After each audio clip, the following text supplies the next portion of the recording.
நடிகர் விஜயின் மனைவி சங்கீதா சமீபத்தில் விவாகரத்து வழக்கு தொடர்ந்தார்.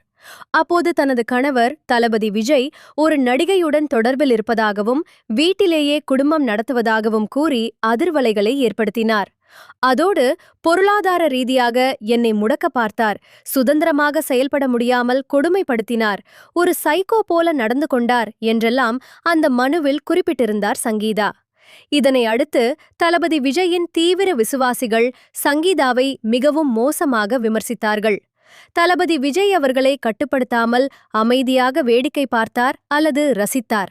அதோடு ஒரு நடிகையுடன் தொடர்பில் இருக்கிறார் என்றுதான் சங்கீதா சொல்லியிருந்தார். பெயரை சொல்லவில்லை. ஆனால் நேற்று நடிகை த்ரிஷாவை அழைத்துக்கொண்டு சென்னையில் நடந்த ஒரு திருமணத்திற்கு ஜோடியாக போனார் தளபதி. எதை பற்றியும் தளபதி விஜய் கவலைப்படவில்லை.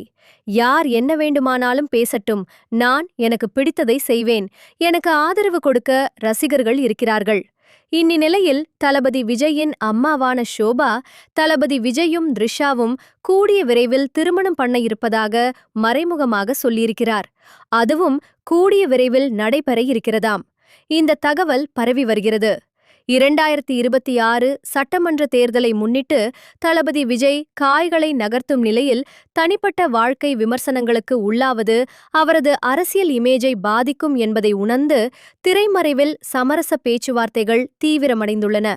சுமார் 650 கோடி செட்டில்மெண்ட் என பேசப்பட்டாலும் பணத்தை விட குடும்பம் என்ற பிணைப்பை